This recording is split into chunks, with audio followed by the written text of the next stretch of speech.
5 stars from me to the team. I wish the entire Flowfire team a wonderful Christmas and a happy new year. You guys deserve a break, and I can't wait to see what you have in store for us in the new year. Yeah, that's pretty much the end of the video, guys. This has been Flash Hazardous. I hope you've enjoyed this episode, this patch review. I'll see you guys next time. Flash out. Yes!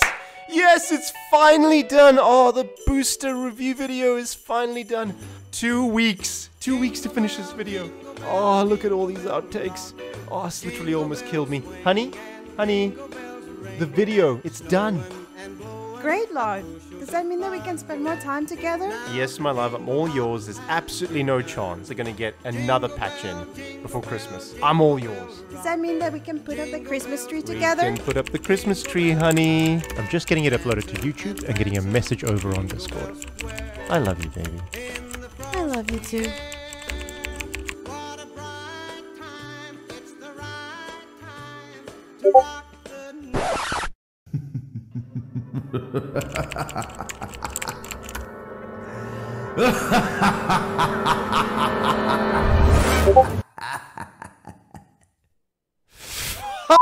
Fuck, man. Of course, there's another update. Fucking hell. Okay. Here we go again.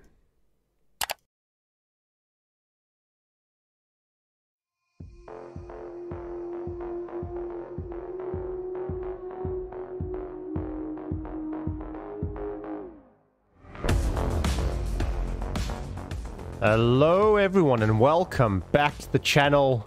I hope you guys enjoyed the comical intro, the inside joke being that it took me so long to finish update 2 that FFG dropped the Boost Plus update 3 on the 21st of December, essentially steering Christmas from the Hazardous household.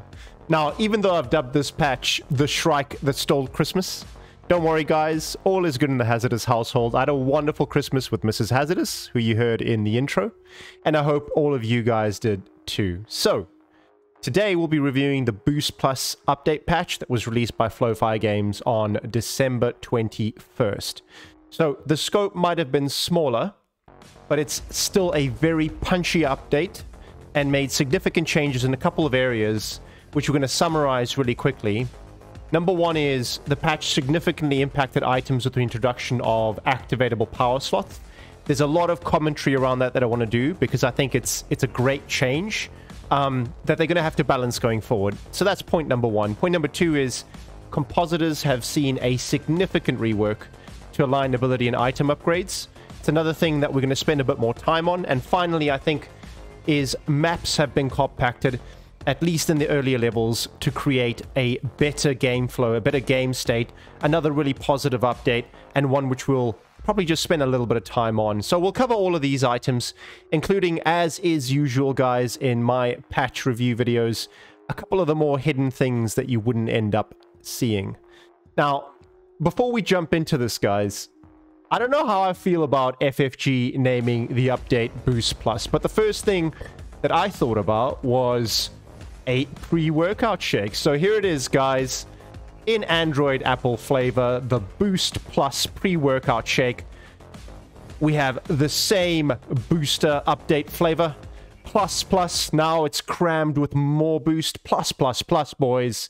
There is more plus than ever before. With the seal of approval from both SAT and Chrono Squad Force, and of course, the 80+ rated gold PSU standard guaranteed for all Androids. This is the Boost Plus update, boys. And with that little segue, I think we're going to take a quick jump right into the start of the next section, which is going to be around items.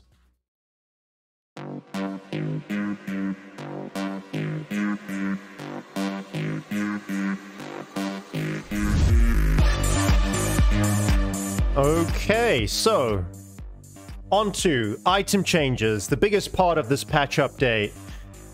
I've dubbed this Power to the Player. Now we're going to run through all of the changes, and then I'm going to spend a little bit of time talking about them as a whole in terms of what I think FFG is trying to achieve. So what's changed?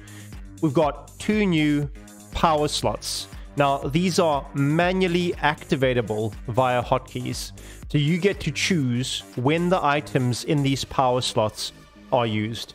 The other bonus is that you get a 30% power boost to the first item and a 15% to the second item.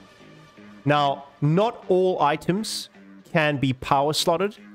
Only those that were previously linked to on-class ability use items can be. So that's things like your DMR Sentry, your Guardian, things like Magic Mag. All of these were linked to class ability use items, and now they can be put into power slots. So this is where we're going to make a bit of a distinction. There's a difference now between items overall. Items can be activatable items, or they can be triggerable items, or they could be both. So activatable items can also be triggerable items, but triggerable items cannot always be activatable items. Only activatable items can be power slotted, and triggerable items cannot. So keep that distinction in mind as we keep working through this. I'm going to do a really quick example of how these power slots work. So we're going to jump in over here. I'm just going to pause this video really quickly here. Now, we've got, obviously, let me just run that all the way back to the front. So over here, we've got 2 items that we've popped into our ability, our power slots. That's the Magic Mags that I've mapped to Q, and Blood Right, which is a new cursed item, which we'll talk about later, mapped to E. Now, if I want to remap these things, work them slightly differently, I just need to click on the power slot like so.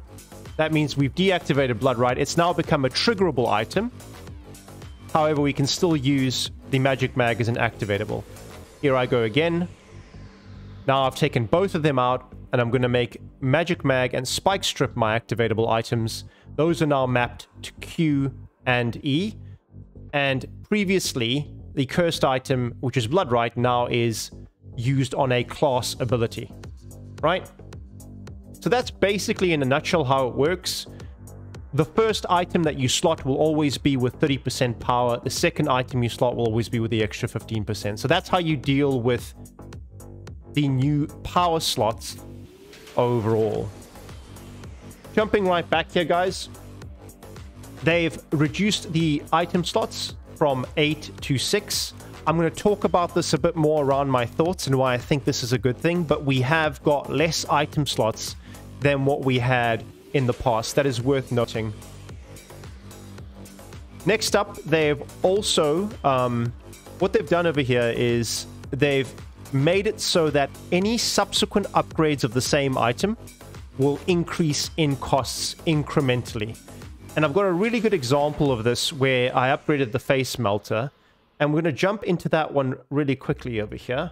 So I'm going to run this one back to the start. So here you can see me, I'm upgrading the face melter. The first upgrade to it's going to be 700. The second one is 1050. So that's basically taking 700, dividing it by 2, and adding that to 700. So that means 1050. Again, you add 350 to the cost, and now it's 1400. But when you do the final upgrade, then it goes up to 2100. So there does seem to be some sort of system. I have ended up putting this down in the bottom, at least for the cost progression for the face melt. On the bottom right, you can see 700, 1050, 1400. Those are increments of 350 in the increase, and then it jumps up to 700 as it goes up to 2100. So that's how they've changed the costs of items. Again, we'll discuss why that is.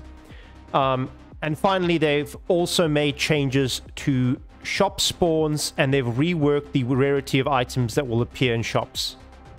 So you should be seeing more item shops with better rarity items stocked in them. They've also added a bunch of new items, but we're going to discuss those in a bit. I want to share some of my overall thoughts around what FFG is aiming for with some of these changes. So I think what they're going for is creating player agency. So FFG are looking to create player agency, more player agency. Agency refers to the feeling of control over your actions and consequences, and roughly in gaming, it translates to the level of control you have over the game world, your character progression, those types of things. So with this change, they've brought up more control. So players can now control and make decisions over the item effects that they want to activate whenever they want them to be activated. And this allows for more custom builds. I mean, sometimes you want to use an ability, or you want to use an item, but you don't want to have to trigger it through ability usage. The best example in the past is the DMR Sentry Turret, where you always had to activate it, I think, with the utility ability of your class. So this is more control over what items you have in your activatable slots and when you get to use them. This creates more player choice, as you can pick the effects you want to build your run around and have those boosted. Now, of course, all of this goodness does come at a cost. You are now given more power, but it comes at the cost of 2 item slots. Now, you're probably wondering, why would they reduce the number of item slots? So, in my mind, this comes down to them moving away from kind of this approach of having a giant ball of goodness and stuff in your build, right? So the way it worked in the past, 8 item slots, you just keep amassing items. Most of them are kind of throwaway. You might pick out 1 or 2 that you really want to focus on, and that's what you might focus your build on. The other stuff is just basically plot them, right? So it's just a big ball of stuff that you've built up on your class. There's no focus to it. So now, with giving us more power and control, they've scaled that back to 6 items. They've scaled back on the number of items, effects, abilities, all that stuff. And that makes the decisions of what items you run more impactful, right? Impactful decisions are also echoed in the upgrade system. So now that you have to increase the amount of money you spend on subsequent upgrades, this really kind of forces you to commit to a specific item, or maybe spread your upgrades a bit more broadly for a bit more power across the board. But again, reducing the number of items makes for more impactful decisions, more impactful choices, and that translates to further player agency. Look, I think these are all great. I know the community is not all on board with them, and we'll talk about that in a bit. But the other alternative that they mentioned to having the incremental cost was to just limit the amount of upgrades per items to 4. That's another interesting one to look at. So either you can have this infinitely scaling cost, or you can just clamp down on having 4 upgrades per item and no more. So there's other ways they can go about that. We'll see that and how that plays out. I mean, overall, like I said, I think it's really positive. There's a couple of issues around this. So first is, how do you balance around activatable and triggerable items, right? I mean, you have what, 30 and 15% power bumps. How do you manage that whilst also making it a decent triggerable item? Because, you know, if you wanted to leave an item as triggerable, you could do that. So there's a couple of balance questions there. Also, is 6 item slots the right way forward? We don't know that yet, right? And this is where I need to really implore you guys and beg you guys, whether you agree or not with me on this. And I think these changes are positive, but if you agree or not, please do test it. Do give your feedback to FFG. This game's in early access. This is exactly why we need to give feedback. If you don't like the changes, make your voice heard, and maybe they change it back, right? I think it's a positive change. To me, it's great. Let's see how it develops. There's probably some tweaking that needs to be done on that front, but I'm really happy with it overall. One other thing that I can see is that now that you have much fewer items, you do need to kind of balance how your runs develop. I think you get 6 slotted quite quickly, and the biggest annoyance right now is that there really isn't a way to pick up and drop items. I think that needs to be implemented ASAP. Right now, what happens is, if you see a new item and you're fully slotted, you have to commit to recycling an existing item without knowing what the new item is that you're going to pick up, whatever that's going to end up being. And I think that's a little bit difficult to do. Sometimes you're 6 slotted, you might not want a better item unless it's much better, but you're forced to recycle, scrap that item, and then pick up the new one. And that might end up being a worse item than what you had originally. So that's broadly my thoughts around items, guys. I mean, lastly on this specific page, one thing I want to touch on is the new items. Now, this is really great. So we now have cursed items. So if you see in the new box over there, I've ripped out all of the new cursed items from Universe Edit, which is the modding tool. These are the Bloodright, Incubus, and Core of Daring. Now, I've used Bloodright and Incubus. I've not seen Core of Daring during my runs.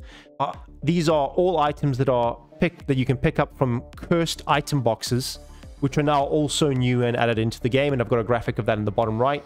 Much like with cursed weapons, you can see cursed item boxes. You obtain a curse when you pick it up, but you also get one of these new items. Now, I absolutely love cursed items, guys, because these are unique in the fact that they have both positive and negative effects. So if you look at Bloodright, for example, it's a powerful AoE, but it comes at the cost of damaging yourself, right? So the positive is the AoE, the negative is that you actually damage yourself in that. You also end up getting passive class XP, which seems to be across the board for all of these cursed items.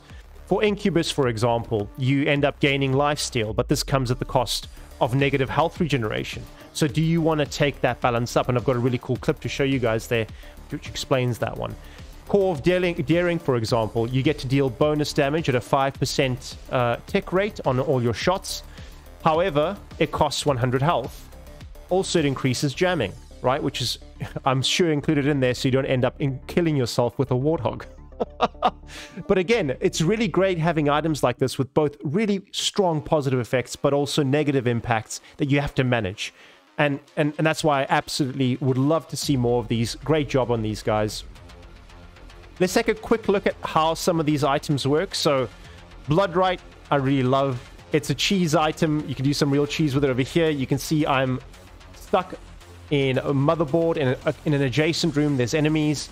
I'm going to activate Bloodright off of my activatable ability slot there, and I'll do damage past a wall. I don't know if many other items can do that. It's pretty cool that you can do damage into an adjacent room without even having to get into range, but that was really cool. And I think that's some of the really awesome cheese. Again, over here, these guys aren't aware I'm around. The enemy in the top right's not aware that I'm there. Just walk in there, Bloodright them down. Really cool. Obviously, comes at the cost of your own health, and you'll see here I use it twice. It does hurt you quite a bit, but it's really, really awesome, and it's absolutely love Bloodright. One of my new favorite items in the game. When I get it, I'm always amped. I love the fact that you have to make these kind of active decisions. Do I want that AoE, but I'll take the damage? Is that the right decision at this time? Please, more of these types of items. Moving on to Incubus. Really awesome thing on Incubus. So you get the lifesteal, but also whenever you go into a state of health regeneration, now that ordinarily happens when you take damage and you need to get back to full. What happens, it reverses that. So you get the life gain or the lifesteal effect, but you can see in this clip, I'm losing health. And it's because I dropped below max health and my regeneration now is negative. Absolutely love the effect. You can see here I didn't know what to do. I was running around trying to figure out what to do with the item or what was causing my negative impact to my health. And ultimately figured out that it was because of the Incubus. Now you can see here I end up doing some more damage to enemies. I run up here into the top right corner, do damage there. Eventually running down to the bottom, and you can see I do enough damage to get myself back up to full health, at which point the health regeneration stops. So again, double-edged sword. I think the Incubus is pretty darn strong because you're always going to have sources to get health from in the end, right? So I think it's maybe a bit overtuned because the health gain is really strong, but it's also still really fun because that health gain can end up screwing you over pretty badly. Absolutely love it. And again, another really positive addition to the items in the game. A couple of other items that were added into the game were the twin grenade, and I've just included it down there in the bottom left corner. Just basically something that used to activate on your core ability. Now you can hotkey it and ultimately just you throw 2 grenades. I haven't used it much, haven't seen how strong it is. I will definitely be trying it out as we go through. I've also seen the new item Ghost Spawner, which 25% chance upon taking health damage that you end up summoning an armed ghost unit which attacks near enemies and draws fire. Now, one funny thing that I've seen with the Ghost Spawner... So, first off, guys, I think all summons in this game are a bit underwhelming. The Ghost Spawner doesn't buck that trend. I think spawns overall are still underwhelming. But he is pretty funny in that I don't think he's received any combat training, guys. Look at this guy. Look at how he's holding his weapon. Man, that is not how you hold an assault rifle, my friend. So maybe that's why they're a little underwhelming, is that they haven't really received the combat training necessary. I will say they are better than some of the other summons in the game, but like I said, overall, summons probably need a little bit of love overall, although balancing that will be tough, as it's hard not to break the game with good summons. So I think that covers pretty much everything on the items, guys. Lots of positive changes, lots of impactful changes. I've given you all my reasons. I'm not going to rehash those. Let me know in the comments what you guys think. What do you think about the changes, the power slots, the reduction to 6, the new awesome cursed items? Definitely let me know in the comments. I want to hear from you guys on that. And with that being done, guys, we are going to shift over into the next section, which is an interesting one.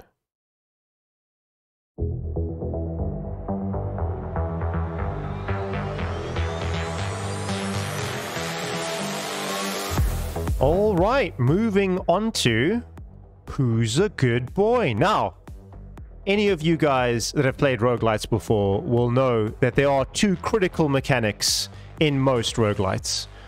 Mechanic 1 is pet the dog. Mechanic 2 is break the pot. Now, up until this patch, we had neither, guys. And I'm pleased to say, finally, FFG has implemented pet the dog. And you can see it down there. I got my wonderful, not quite furry canine unit. He does the damage, helps me kill off a wall, and then what I do is I replenish his health. Now, my question to FFG is, guys, this will never be... Synthetik 2 will never be a complete roguelite until we implement break the pots. So when are the breakable pots being implemented, guys? So, guys, the update really is now you can pet your best boy, and by doing so, you can replenish his health. Now, I don't want any more excuses, guys. Treat your canines, your doggos, your Lassie 3000s, your Scooby-Trons with love and appreciation. They're good boys, and they deserve it. There's literally no excuse for animal cruelty, guys. You know I treat my canine units with love and care. That's not true. What do you mean that's not true? I've got video evidence of you being cruel to your doggos. Like, for example, this clip. Upgraded. Right, moving on. Dog, get away from my health. There we go. Thank you.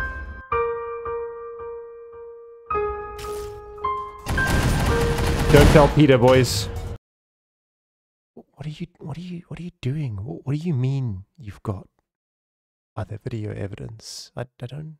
I think you're still recording. Oh, guys, clearly all of this is doctored images, fake news. I think it's probably best right now if we just move on to the next section.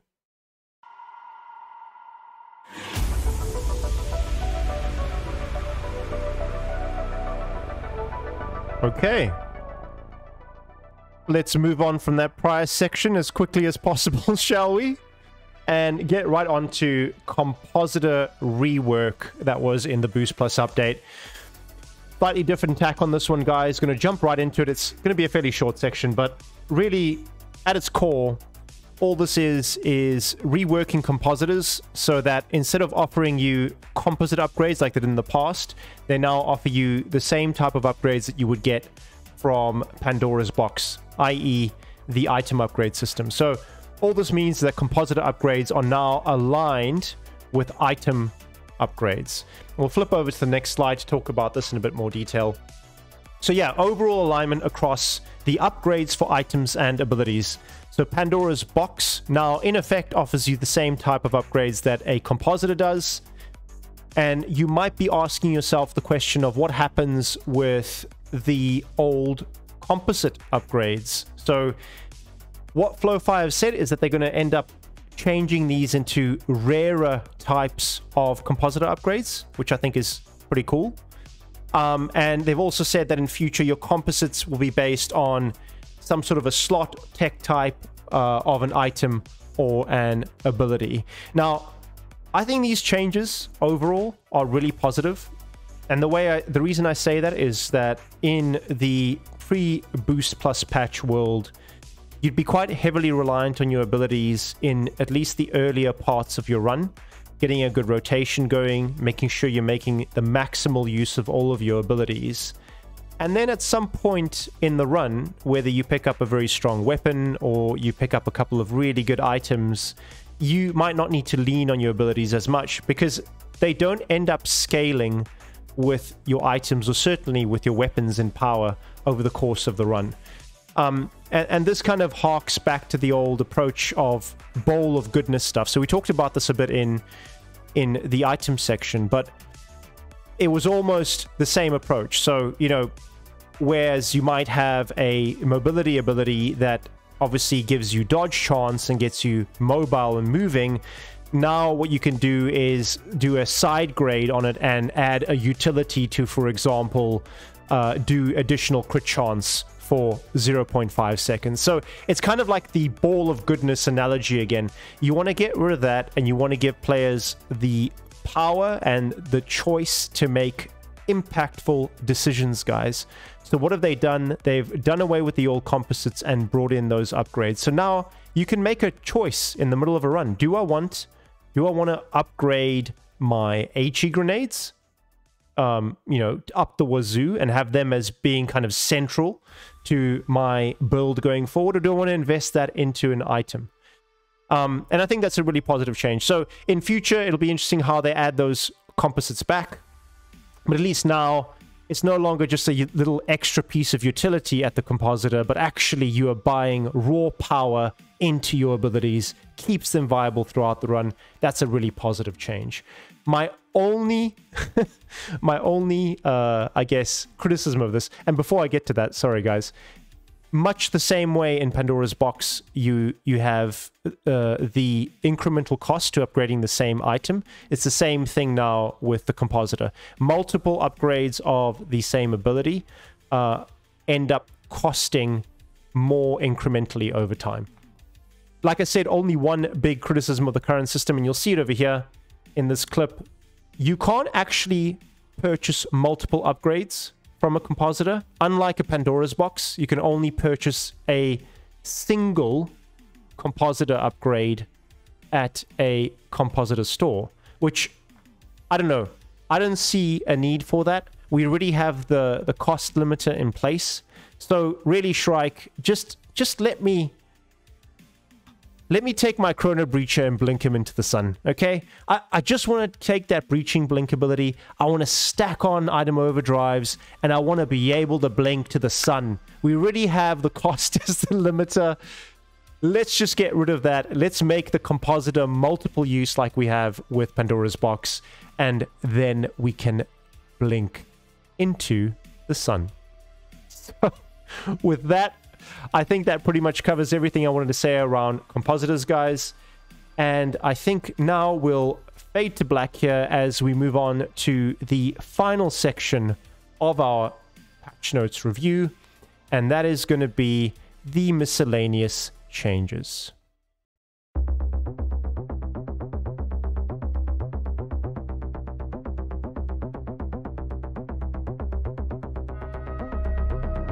Okay, guys.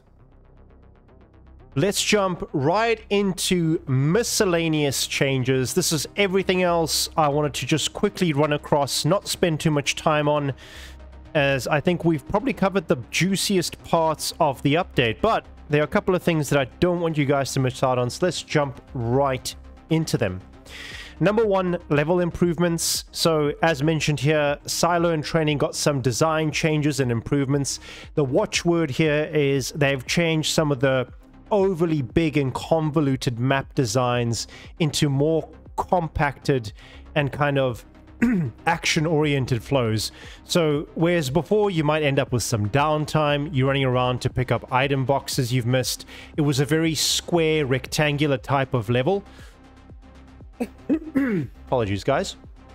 Square rectangular level, lots of downtime. You don't have having to backtrack quite often. Not a lot of fun, actually. And what they've done is just closed off many of those areas of the map that were rather annoying. Now, I haven't included any clips for this, guys, because I just feel like it's one that's quite easy for you to see in my most recent run that I did with the anti-material class. You'll see some of the level design changes at the start there. Overall, very positive. And as they mentioned here, they're trying to reduce the overly huge maps. Size does not make for better gameplay. And I think in the long run, this is going to be helpful. They're going to do a second pass on that in oil rig and mainboard levels, or as I like to call them, refinery and motherboard. So that's really good to see. And by the way, Shrike and FFG, I really love that you guys have included these little developer comments boxes. Really nice to be able to see what direction you're taking, but also the thinking behind it. So I do encourage you guys to do more of that going forward. So here we are on to enemies. A couple of really quick things I wanted to note over here is, so they've said enemy AIs shoots less unnecessary on cover positions. That's fine. Arena Masters having more health. I don't really know how I feel about that. Arena Masters are quite tough now, and I almost feel like my run's chances of success or failure depends so much on whether I end up getting motherboard as the second set of levels, because oil rig or refinery is just so much better. Armor defenders more as armor increase. Bosses are now invulnerable in cutscenes. I've got a very funny clip I'm going to show you guys at some point in another video, courtesy of Egg Pie in Discord, where he managed to kill a boss in the cutscene. Really funny. Silo Jet boss health reduced by 15 and Sawblade boss health increased by 15. So a direct health steal there from the Sawblade, from the Silo to the Sawblade boss. K9s have a different attack sound. This is really nice. They used to have this really funny shotgun attack noise, which they've kind of reworked now.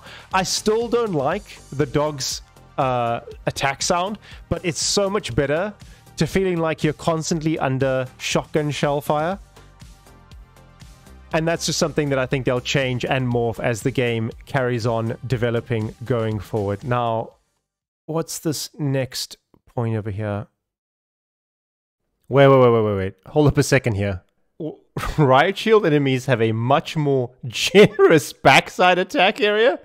Well, that sounds suggestive. What's this? No. This isn't part of the script.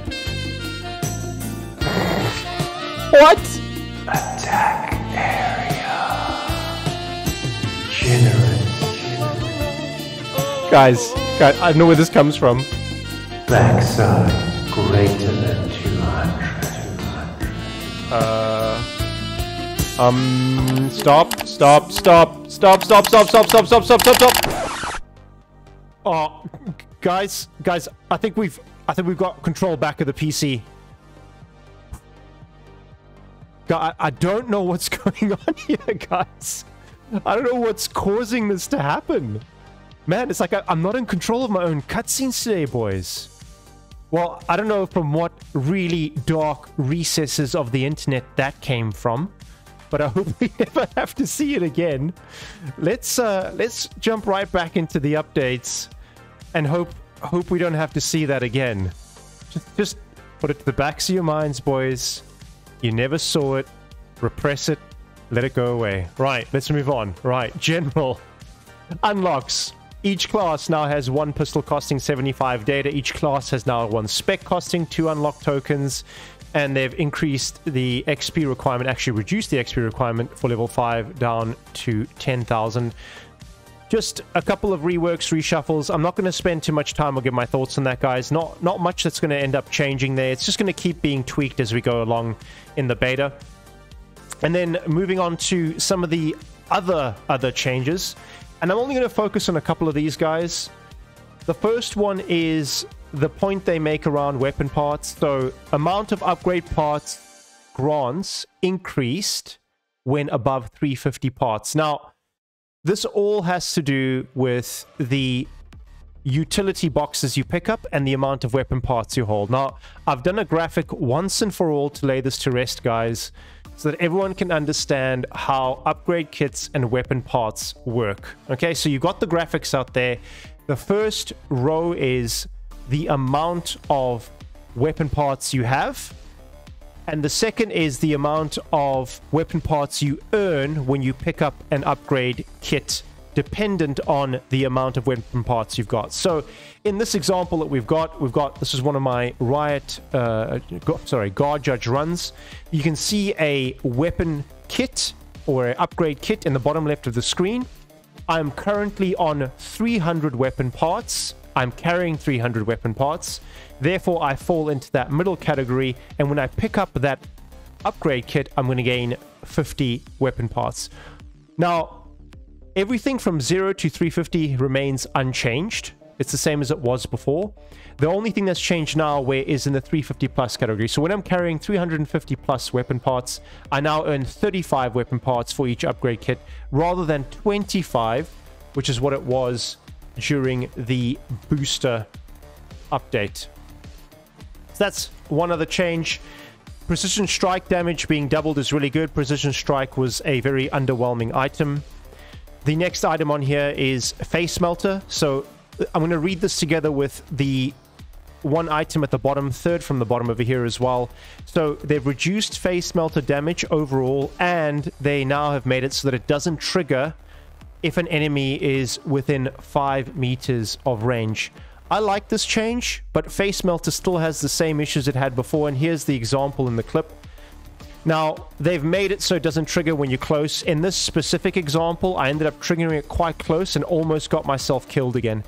So, as you can see there, running up, shooting that doggo, and I end up having 2,500 of my health chunked away. So, face melter, so either that's a bug and it doesn't work, i.e. it's still activating within 5 meters, but still the fact that it does less damage overall and, you know, theoretically at least should not be activating on close range is a good thing.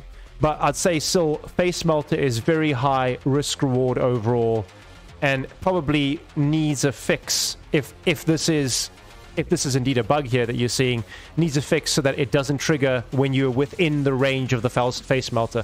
I've had runs end before because I've melted my own face with the face melter. So overall, still a great item, but just have to still keep being very careful when you're using it so you don't end up killing yourself. All right, back into the items. I'm going to pick out a couple more things here that I want to chat about, and I think we're going to probably wrap up the video. Grenadier multi-talent, now duration is from 1 second to 1.5. Multi-talent is when you flip or switch weapons, you get increased damage and increase, I think, recoil control or lower recoil. That's now been changed to 1.5 seconds, so a nice buff to the Grenadier class.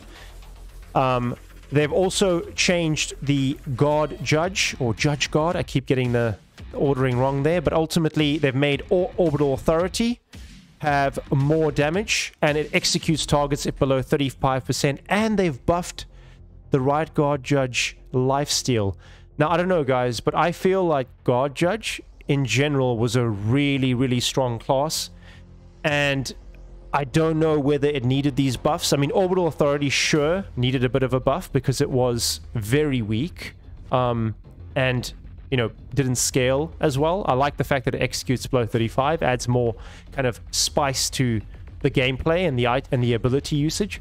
I don't really know if it needed the extra lifesteal, but we'll see how that works out. That's another buff to the Guard Judge class, and we'll see how that ends up panning out. I think that's pretty much most of everything I wanted to cover here, guys. A couple of other interesting ones. Prismatic Chain, which is the Chrono Trooper's passive ability, that's now been removed and will be reworked. This was meant to ultimately, every blink that you take, it would end up increasing your Chrono Charge damage. Looks like it wasn't working. They've taken it out. They're going to rework it. Spike Strip is now stronger and lasts 90 seconds. K9 Item Secret we've talked about. It's the doggo interaction, be able to heal and replenish your dog's health. And a couple of other things. They fixed a ton of other items. A few other things that I can think of that they have fixed, guys. I think they've fixed key rebindings are no longer an issue. They've so now I can change my key rebindings. They stay changed when I come back into the game, which is really great. No longer crashes my game, so it's really good that they made that change. They've obviously fixed the anti-material classes anti-tank mines. It's another one that comes off the top of my head. I'm sure there were many others, and we'll pick up on those as we play more runs as we go through the game into the new year. But it's just obviously a couple of the ones that I can think of off the top of my head. The other really nice thing they've done is around performance. Nice smaller improvements, mostly for low settings. I know there were a couple of people, and myself included, who had performance issues in the booster update. That looks like it's been fixed. I have not experienced performance issues since Boost Plus has been released, which is really, really good. And at the end, of course, they've got a whole bunch of universe edit. I'm not going to spend more time looking at the changes to the modding tools. I'm just going to flip over right to the end over here and focus on what Flowfire Games' priorities are going into the future. So they're going to wrap up on the action system and make upgrades and scaling work fully in all regards. I think that's the most important thing, guys. We need to get items, power, interactions, actions in general working properly and working over the context of the course of a run before we start looking at other things. And in terms of what some of those other things are, they've already said, and here's some of the kind of outlooks. I'd say take this as a rough rule of thumb. In January, we're looking forward to the Armory update, which is going to be a big balancing patch around weapons. Around February, we're looking at an Assault update, which is going to focus around enemies, which is really great because enemies do need a bit of a rework, or at least certain enemies need reworks. And finally, we'll have in March the Resistance patch, which is all around classes and progress, which we might see some of that meta progression coming into the kind of the roguelite element of this game. So I think that is pretty much it, guys. I mean, I know this last one is around closing thoughts, but really I think I've provided them. A lot of the stuff that I said in my initial booster update still stands. I still think we need a bit more of an understanding around item power and the interaction with item effects. That would be really useful to understand. That goes doubly so now that we've included abilities into that mix. I think there is a little bit of rebalancing that needs to happen with the if I got this right, there needs a bit of rebalancing needs to happen between oil rig and mainboard, or refinery and motherboard, as I like to call it. Those two levels are completely unbalanced as second levels. I'd much rather get oil rig and refinery over mainboard, motherboard, just because of not only the difficulty of the layout of the maps, but also for the boss fights. Right now, the arena boss is just so much harder than the hovercraft boss. And I think that's some of the areas that you guys, or Flowfire Games, can continue working on as we head into January. But overall, really happy with the patch. Some amazing changes. Guys, let me know what you think in the comments. Do you like the changes? What do you want to change most next? What do you think that Flowfire should focus on next? Are you happy overall with what they've done recently and heading into Christmas? And that's pretty much it, guys. Thank you so much for watching this video.